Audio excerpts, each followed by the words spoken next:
Welcome everyone to the first ever episode of Rainbow Conversations with me, Richard Dunbar, a new radical podcast that will tell the stories of the queer community the world over. It will educate, it will agitate, and it will inspire. Let's do this, people.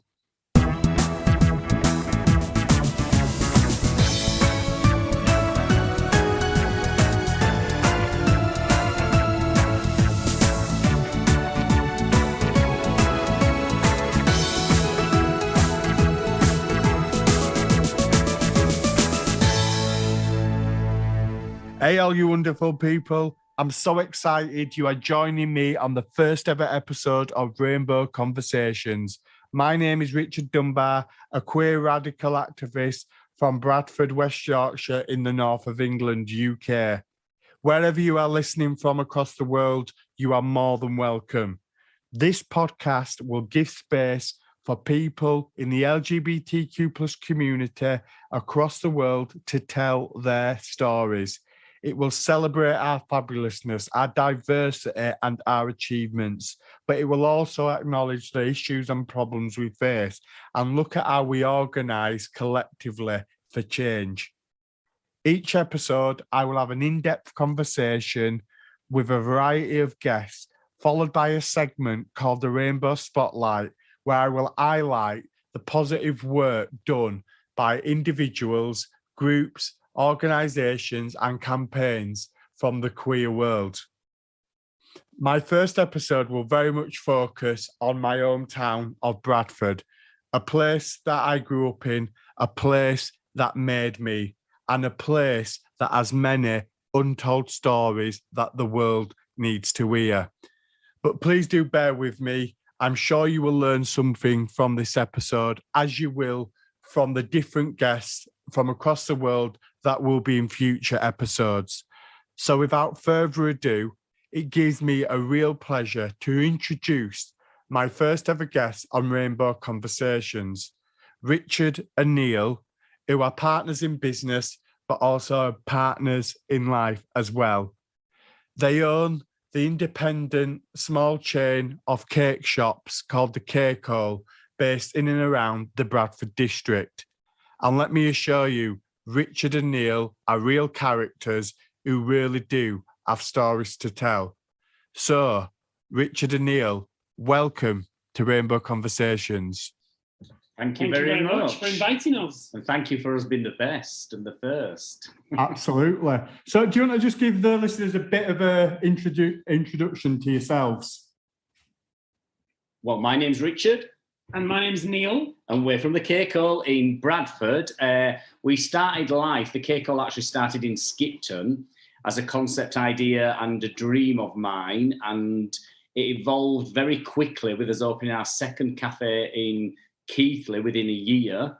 And then our third cafe, which is our biggest one, is in Bradford in City Park. And it's our pride and joy and we absolutely love it. And if you haven't been, we want to know why you haven't been down. And I always wanted to actually open somewhere where when people walked in, you can tell it's the first time they've ever been in. And it's a place like they've never been before. And we get that. People often ask us, where do you get your ideas from? Where did you get your inspiration from? And if you know us personally as a couple, which a lot of our customers do now, they'll know that the roofs being painted with a blue sky is because of our love of Vegas. Because when you go in casinos over there, the majority of the buildings have got blue skies on the roof to replica being outside, because people spend so much time in those places. Yeah. But we also chose to actually paint it the style we painted it in like a childlike feeling. It was our take on it. Because it was appealing to children to come in and actually see something that they could go away and achieve their self, and they could draw their self. And it's very sort of Toy Story inspired as well, the ceiling. So, that's where my point was leading, is that when this first was sort of thrown into the melting pot of what do we want to do, the most important thing for Richard and for myself was to create that feeling in anyone that walks through the door. So we want people to come in and sit there and be amazed at what they can see, get excited about there being different bits and things that they can find or not necessarily see, and they'll come in the next time and spot something different. And it was that emotion that we wanted to stir inside of people. And also, it's a lot of inclusion in the Cake Ole. If you come in and have a look around, you know, it's quite cleverly done, and we've thought about it, and it's all age groups throughout. And we've actually thought about that when we've put things in, when we've done things like we've hidden in the cafe, there's Woody, there's Buzz, there's Jessie. But then we serve things on china, which the older people like. We've got the tables and chairs, which like sort of the middle age and stuff they like. So we've sort of really thought about things to sort of try and capture so anybody of any age, any race, any sexuality can come in, and they're welcome, and they're welcomed by our staff. Yeah, that the inclusion side of things has always been there, but it was never a main focus of it to be an LGBTQI plus sort of theme. And although we started or built our business certainly on social media, the rainbow cake was more about the colours than what it represented. And it was because we were such a colourful company that the rainbow cake was part of us. It became quite iconic. That we sort of built our name on. Yeah.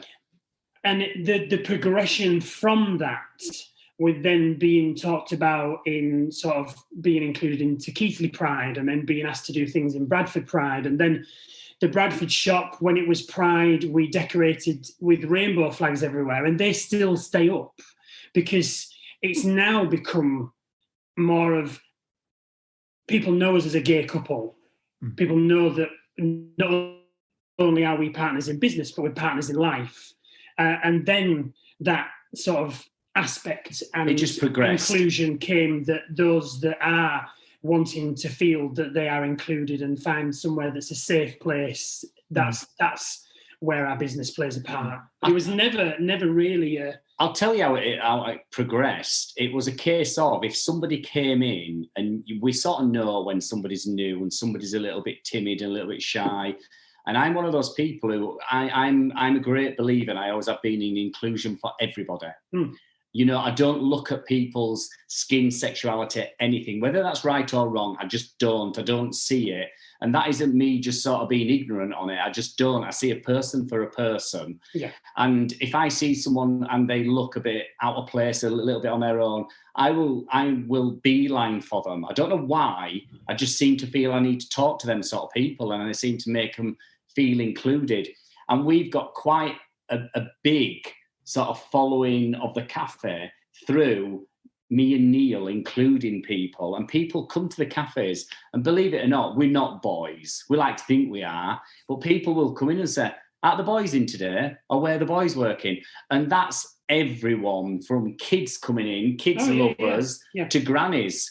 We have no problem with our staff going out into the cafe and standing at a table and just chatting with our customers, because it's that makes them feel, you know, welcome. It's that makes them want to come back. It's that then links a face to a name, and like, well, let's go back to that cafe and speak to Liz again, or let's go back to that cafe and speak to Richard and Neil. That's one of the reasons why people come back, is because they feel so comfortable. Just like yourself, Richard, you come back to try and capture us in the cafe. Well, yeah, let's talk about your first time that you came in. How did you feel?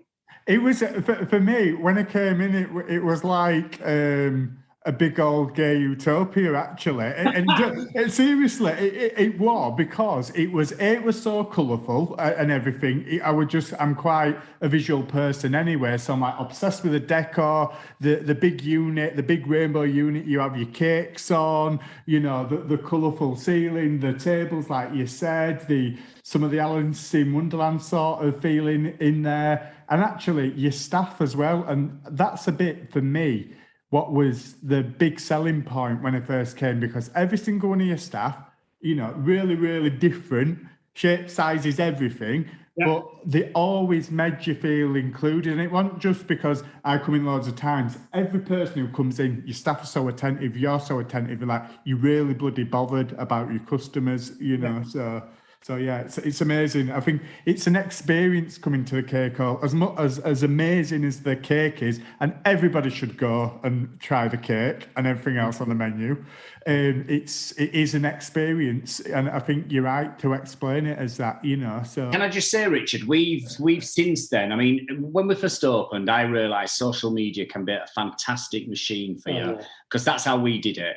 You know, and social media can be a fantastic machine. But what we did, we invented the wheel, but it was like we got a wheel and didn't realise when you're at top of an hill, if you let go of it, what happens. And it rolled so fast, and we couldn't catch it. Fabulous analogy there, Richard. Fabulous. Sorry, I'm impressed with that. And we couldn't catch the wheel, and Neil was just stood at the top of the wheel screaming while I was chasing it. And that is honestly how it was. Neil, on the first day, stood in the corridor and said, "Richard, shut the door. Just shut the door and don't let any more people in." I don't think I've said sorry as many times in my life. And I'll be perfectly honest with you. I just said to him, stand behind that till, smile, take their orders, and be nice, and I will deal with it all. And we got through it.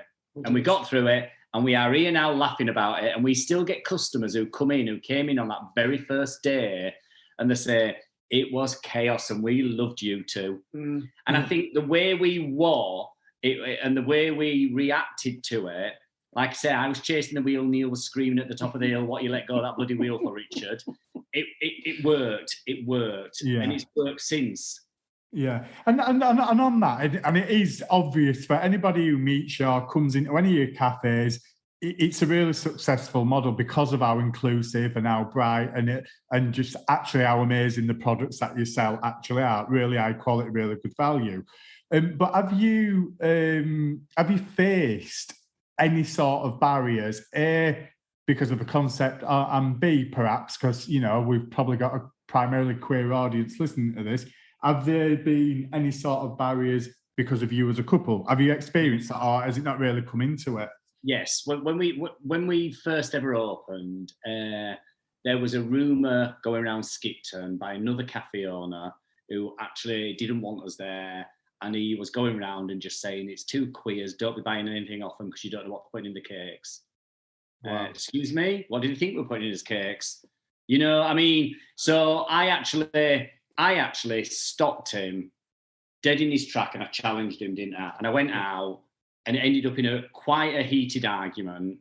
And I turned around and I said to him, "If I wanted to be, I could be racist because of the colour of your skin. And I have never, ever once brought it up to anybody or anything.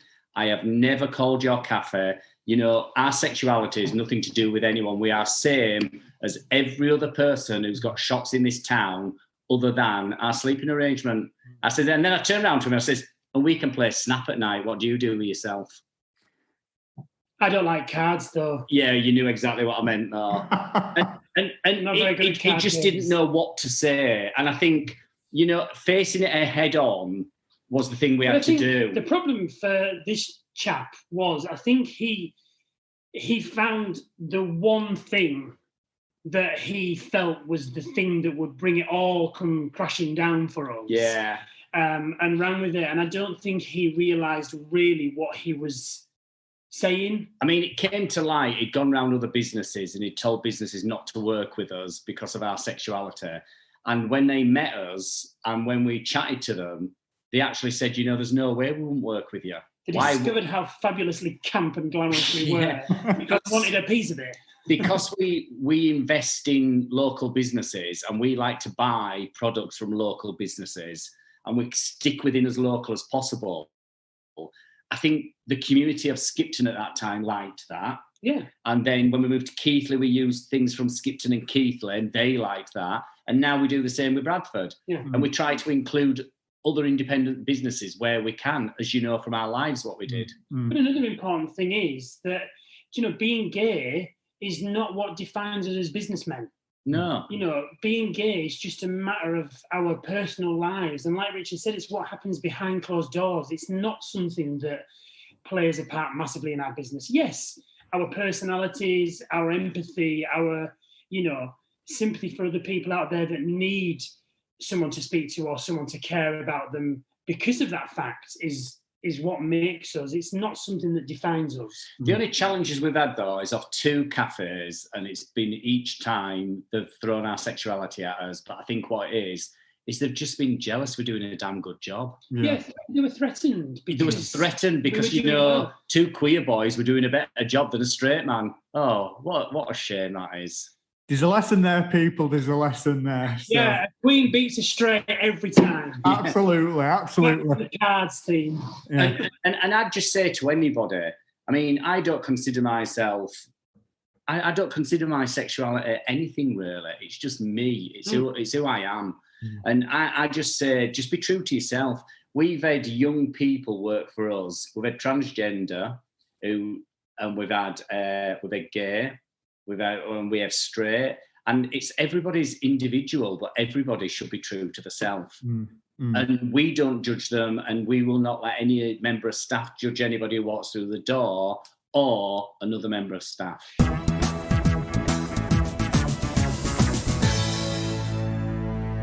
I'm a bit of a Cilla Black. I love a good, a sort of a good fairy tale love story. So what people really want to know, as well as all the business stuff, is like, how did you two get together?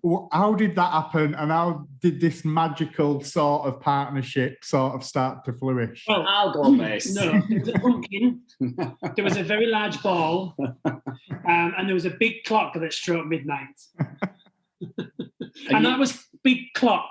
Yeah. That's definitely true. Yeah. What actually happened was we was both out with friends who knew mutual friends of each other's group, and we sort of got together and we was friends. And then I'd been out one night in Sheffield, and I was on my way home, and Neil was actually at a party in Leeds. An 80s themed and we've been chatting, and we were friends and everything. And I says to him, do you want a lift home? And he says, yeah, what you driving? And I told him what car we're driving. And he says, oh, I don't believe you. I'm coming out to... That wasn't a chat-up line, as in what you driving. No, because we've been chatting for a while. And he says, I don't believe you. I'm coming out to the car park to have a look at your car. So I came out to the car park, and honest to God, for me, it was like slow motion. He came out, he thought he was the dog's bollocks, dressed up as Maverick. He had oversized boots on that didn't fit him. He had a flight suit on. It was dark. He had aviator glasses on, his dog tags on, and it was like he walked slow motion towards the car to me. And it was like, love at first sight. And it was like, what a dick. I was expecting when you started that story, it was slow motion. I thought it was going to be like this love story, but what a dick. Yeah, that's how it started. I flashed the lights and I went, get over here and get your flight suit off. And that is actually how we got together. Oh, so and how long have you been together now then? 11 years this year. So this is going out on the 10th of November. So today is 10th of November, people. So what's happening in a couple of days? In a couple of days? We are getting married. And tell us the wedding of the year, clearly, people. So tell us about the wedding, what's going to happen, what we're meant to happen, and everything fabulous around it. We were supposed to be getting married. We should have already been married as this is going out. Yeah, we should have got married on the 28th of October. In Las Vegas, at a secret venue. We had 36 guests coming out to Vegas with us, and we wasn't telling any of them where we was getting married, and they was going to get picked up by a party bus, and we was going in a limo, and they was being taken to the venue, and they would know where it was when they was dropped off at the venue. Then we was having a wedding party in Vegas with them. Then we was flying home, and then on the 13th of November... Where are you going on the 13th of November, Richard? I don't know, actually. I think I'm washing my hair that night or something. Oh! I'm crossing him off the invite. And on the 13th of November, we had planned to have a really big party with close family and friends, close friends, and friends and associates we've made through the Cake Ole who we respect and think a lot about. And yourself is included in that, and you're invited. Thank you very much. I'm very much looking forward to it. Due to Biden, we missed out on going to Vegas by 3 days. Oh, gutted. So that's on the basis of him opening up on the 1st of November, but they're still not announced a date yet, have they? So we had 6 weeks' notice to find another venue and to get married before the 13th because we couldn't have a party. Although Neil did say, let's just have it as a giant engagement party. Not a chance. Because that means he'd want another wedding party then. I'm not stupid. So we actually, we rang around a lot of places what we wanted. And one of them came back and said, I can't do the day, but I can do the day before. Have you thought of doing a wedding weekend? And we said, no, we hadn't actually. And we thought, oh, wedding weekend, that sounds more up our street. Not just a normal wedding, a weekend. Yeah. Well, as of today, the 10th of November, we have planned a wedding at another venue called The Venue in Halifax, where we will be getting real nice old converted mill. And we're getting married at 4:00 in the afternoon. With a meal afterwards, and then everyone's going home, and then everyone's coming back for the party on the 13th at night time. Amazing.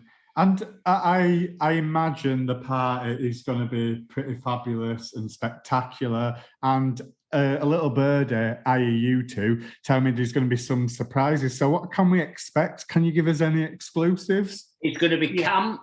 It's going to be Vegas. It's going to be... there's no surprise that the theme is it's a Vegas themed party because we wanted to bring Vegas back to the UK with us for those that couldn't come to Vegas. There's flower wall backdrops, there's a selfie booth, we've got a light up backdrop, we've got a light up dance floor, we've got, we've really gone to town with the whole Instagrammable. And you better learn your words to Madonna's True Blue. Okay, Will. I actually don't know that. Well, you better learn them because we're doing something what's called karaoke on the night. Right, okay. And what it is there will be a professional videographer there and he will be videoing throughout the night. And every so often the DJ will say it's karaoke time and they will play True Blue and people will be silly to the song, they will mime to it, and he will go around and video certain people, and then at the end of it, he's going to put it together like a pop video with Madonna's voice, but everybody's singing it. Oh my God, that is amazing. I'm so going to know that off by heart by then. So in 2 days' time, yeah. So. In 2 days, learn the lyrics. Best get on Google. Absolutely. So in terms of that, the wedding, so that's going to be absolutely amazing. I also, from looking at your Instagram, that very recently you've been to a rather prestigious award ceremony, the Attitude Awards, which are always an occasion for anybody who follows Attitude. And, it's one of the highlights of the queer calendar every year. So just tell us about what was the Attitude Awards like? Why did you go? Who did you see? Who were good? Who did you like? Who were you unsure about? Tell us more about it. Well, we was actually invited as guests to walk the red carpet with us being such a fabulous couple. And we was told we had to dress to impress. What was it? Dress to impress, camp and glamorous. Camp and glamorous. Was the dress code. And we got there, we got out the car, and Ella Henderson were getting out of the car at the same time, and the paparazzi were there, and there were pictures going everywhere. And then we was given our table number, told where we were sat. And from the moment we walked in to 3:00 in the morning when we left, we got there at 6 p.m, and we left at 3 a.m. There was nothing they couldn't do for you. They saw there was mermaids sat up on the top decks looking down at you. There was mermen in giant martini glasses. Oh my God. There was a massive red shoe with a merman in that. And there were just things going off everywhere. And we was just walking around the corner and bumping into people. Yeah. Obviously, we had friends there as well. We knew someone who was there with all the drag queens, so we got introduced to all the drag queens. My friend Alan's the manager of there, so we're quite lucky with that. So the majority of the season 3 queens were there. Amazing. But then there were a couple of queens from season 2 and season 1 as well, that were all part of the same management company. So our table backed on to their table. So we were sat relatively close to all the action when it came to those guys as well. So they were very, very fun. Bimini was really nice with us. Bimini was lovely. Yeah, Bimini was lovely. Bag of Chips got very drunk. I was escorted home early, which was so funny. I wasn't allowed to take a picture. I was told I wasn't allowed to take a picture by my friend. Yeah, but I snuck one. I was sat at the table, worse for wear. My 2 favourite queens that I was chatting to was Ella Bidet. Yeah. And Kitty Scott Claus. Kitty Scott Claus kept coming to us all night, didn't she? She was lovely. She was so down to earth and lovely. Let's talk about somebody you just mentioned then, who's an idol of mine and an idol of many people in the queer world, Mr. Billy Porter. So tell me about Billy Porter. Richard, I've got to tell you this. Billy Porter, he actually said to me, my outfit was great. I could not believe Billy Porter said my outfit. Billy Porter's outfits are out of this world. Yeah.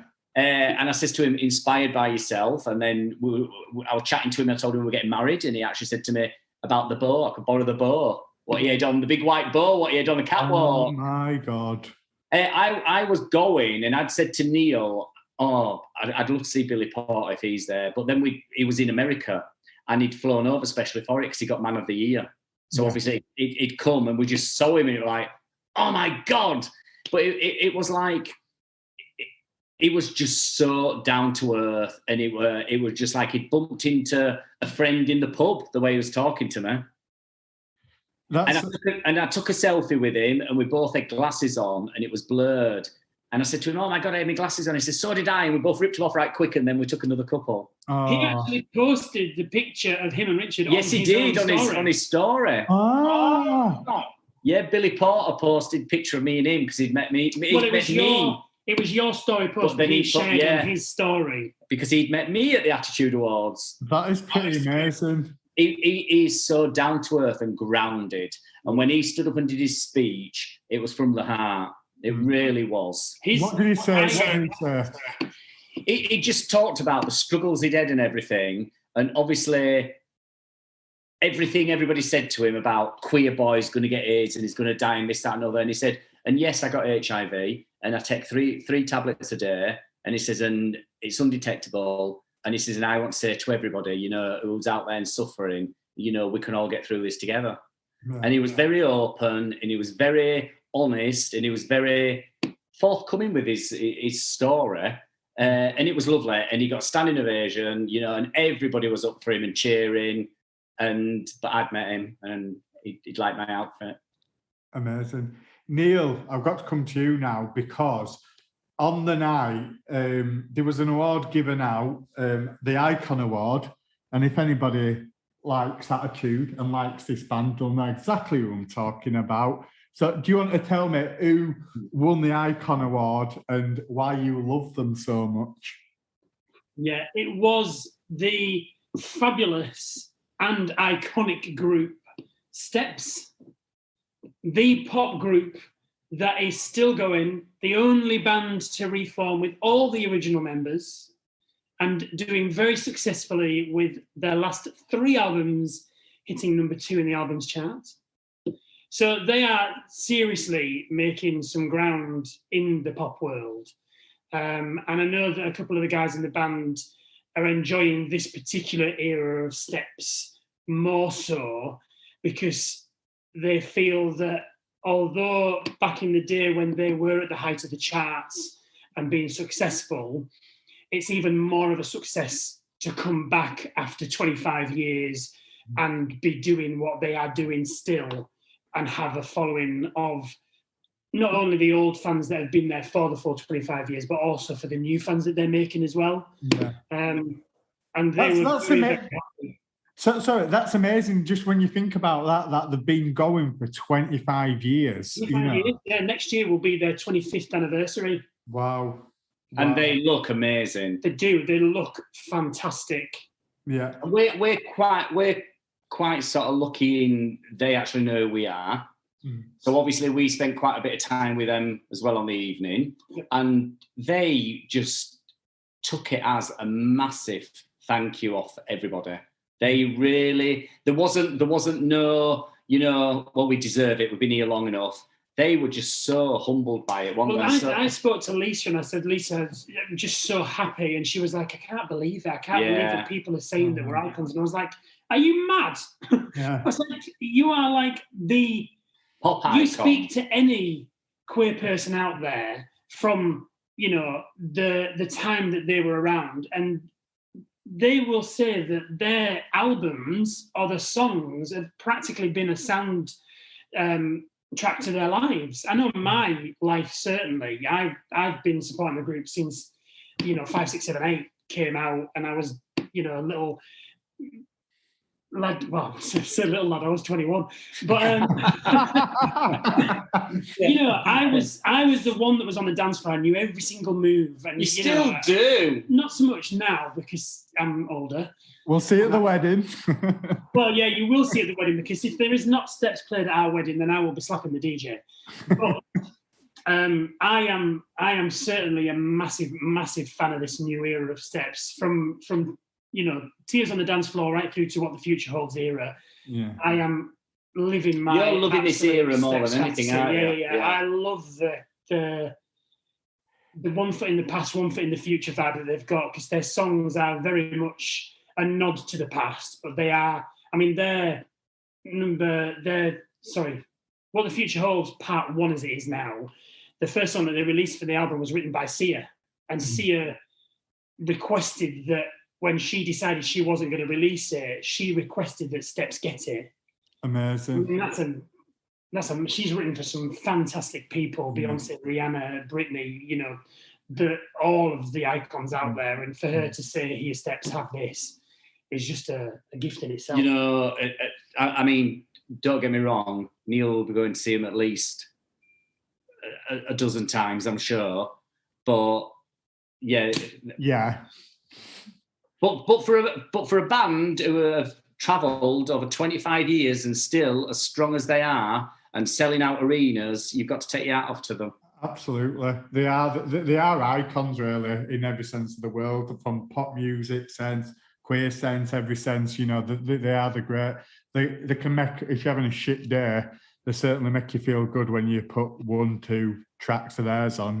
So yeah. Well, you could even put 5, 6, or 7 on, couldn't you? Even yeah, maybe 8 even. Yeah.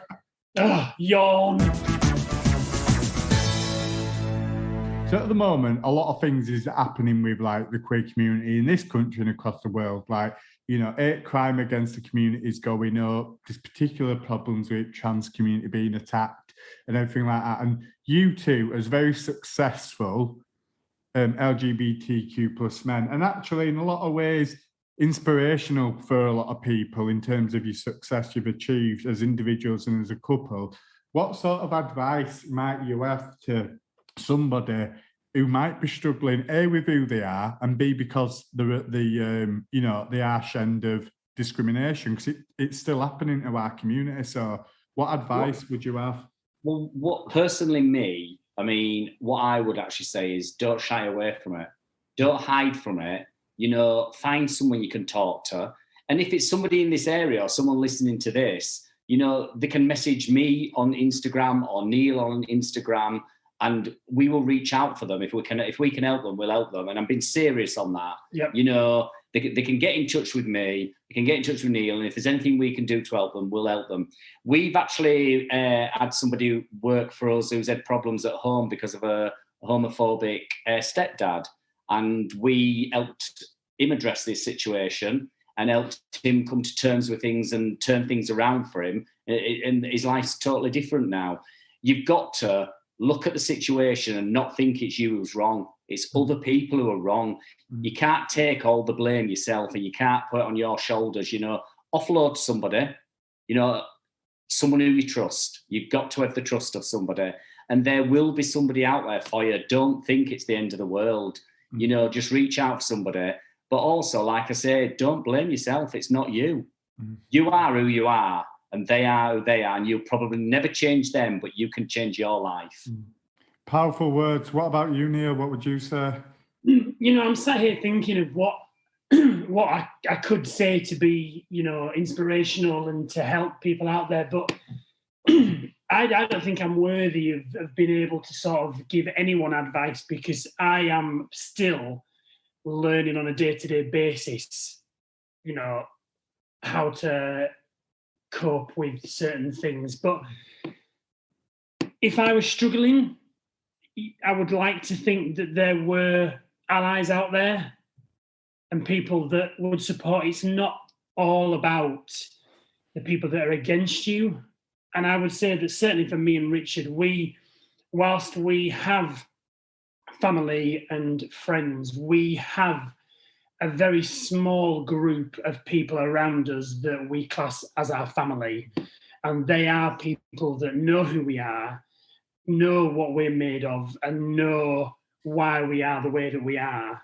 And our sexuality doesn't define us. It shouldn't be something that defines whether or not you have the right to be in a certain business or in a certain place or in a certain, group of people. But find your clan. Mm-hmm. Find those people that will love you and support you. And even if that is a 2 or 3 people, at least have someone like Richard says that you can confide in, you can live your truth through, because it can be a very dark place being alone without anyone to speak to, regardless of whether it's sexuality, race, God knows what else, mental illness, whatever problems people have, you must share it with someone. Mm. So you thought you had nothing to say, but what you just said were very sort of strong and very right. And speaking from experience, Richard, and I'll be quite open here because there will be people listening now, and you've asked quite a touching question. I've lost family through my sexuality. And you will notice when you come to the wedding how little of my family's there. And the thing is, though, they are my blood family. They don't have to be my life family. They make their choices, I make my choices. I'm going to live once, and I'm living this life for me and not for anyone else. Mm. And if that offends somebody, I'm not going to apologise for who I am. Mm. I'm going to live my life how I want to live it. And it's sad, but my family don't share the things I want to share with them. And it's sad they're not part of my life, and they're not part of the Cake Ole, and they're not part of me and Neil, and they're not going to be part of the wedding. But do you know what? The people who are there are my allies, my family, my friends, and they're the ones who hold my heart. And they're the ones I know I can trust and tell them anything I want to. So if my family want to be how they are, that's down to them. But anyone listening who feel it's the end of the world because their family are rejecting them, it isn't. There's people out there who will love you just as much, but for who you are, not what they want you to be. Be true to yourself and don't hide away. Find somebody and find your group of friends, but be very careful and make sure you can trust those people and they're there for the right reasons. And especially if that's for young people listening. Massive clap for that. I'm being serious, and I know we always have banter and stuff like that, but seriously, to both of you now, what you've just said then, there'll be people listening to this who will be having a shit time right now, who might be going through some of that stuff you both went through, but actually, I see you both as inspiring figures, and I keep on saying that to other people based on what you've done in business, based on your attitudes as individuals, as people, based on how you operate as a couple. And actually, you're all about other people. So I think it's right for me now to say back to you two, thank you for everything you do. Thank you for being the inspirations you are. And thank you for inviting me to your wedding. So there we go. So, we will all continue to do this together. And do you know what, Richard? Yeah. Do you know what? From a community point of view as well, we'd like to thank you for doing this for everybody and including us, because it isn't just about us. It's about everybody who's listening to this, who you're including, and everybody who's tuning in are picking up something. If we can give one thing from every one of your podcasts, what you do, to somebody, imagine the amount of information and inspiration and confidence they will have in themselves. So thank you for putting this forward and making it happen.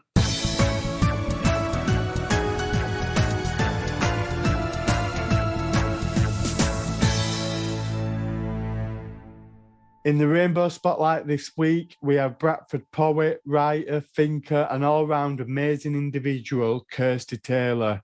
Kirsty will speak to us about her motivations as a poet, and she will also perform one of her latest pieces of work. Yes, people. Okay, hello, I'm Kirsty Taylor, and I'm a poet, a writer, and a teacher from Bradford.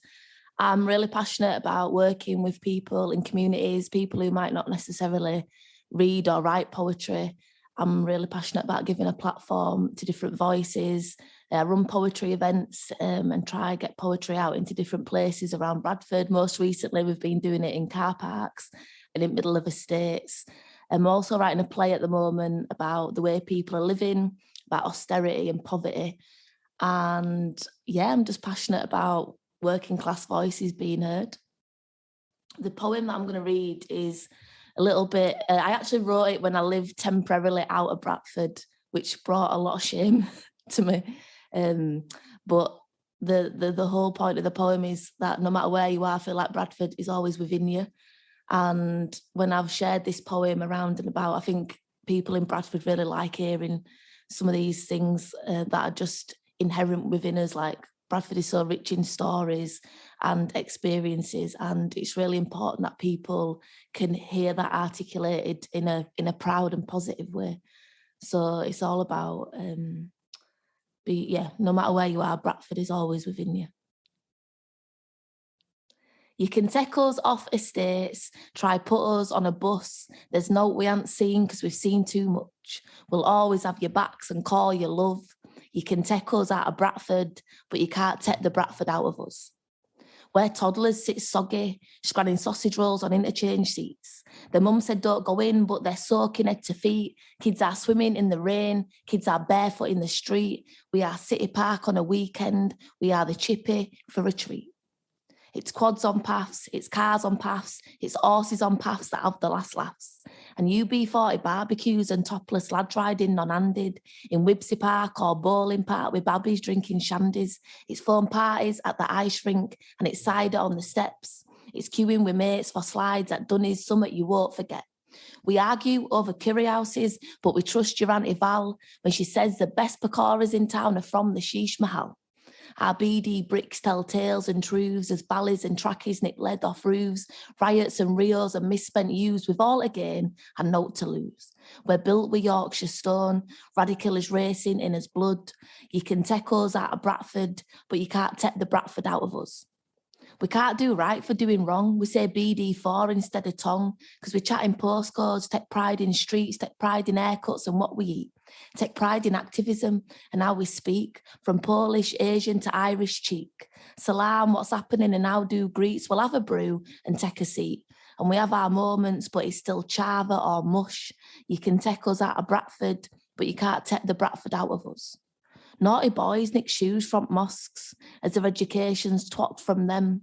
Because schools are poor and government don't learn who eats today with to take it in turns. Food banks boom and the youth clubs shut and the mum stays stressed and the streets stay tough. And it's all too much, so they put us on telly. Look, Bradistan, the youngest city. It's grey and bleak and broke and gritty. And we'd answer back, mate, but we're all too busy. Busy making art, busy writing bars, busy doing up muckers, busy doing up cars, busy raising kids, busy catching stars, busy keeping his heads down and forever grafting hard. Busy being Curry Capital, busy doing it as Sen, busy keeping his chins up and always making friends, busy checking on neighbours, we don't mess about, never trying to be summit we're not and never chasing clout. Try take us off this city, you can put us on a bus, you can take us out of Bradford, but you can never take the Bradford out of us. Yeah, you can follow me on Twitter and Instagram at Kirsty Bratfud, Bratfud. Follow me on Snapchat, Bradford Lasso 1274 Brat. Wow, that was absolutely amazing there from Kirsty Taylor. And I'm sure you can all agree what a talented individual she is. That brings us to the end of the first episode of Rainbow Conversations with me, Richard Dunbar. And I just want to thank you all for tuning in and listening and supporting. It's massively appreciated. Of course, a massive, massive thank you to Richard and Neil from the Cake Ole in Bradford, and also again to the amazing poet Kirsty Taylor. If you would like to suggest ideas for guests or for topics you want me to discuss or to cover, you can email me on rainbowconversations@outlook.com.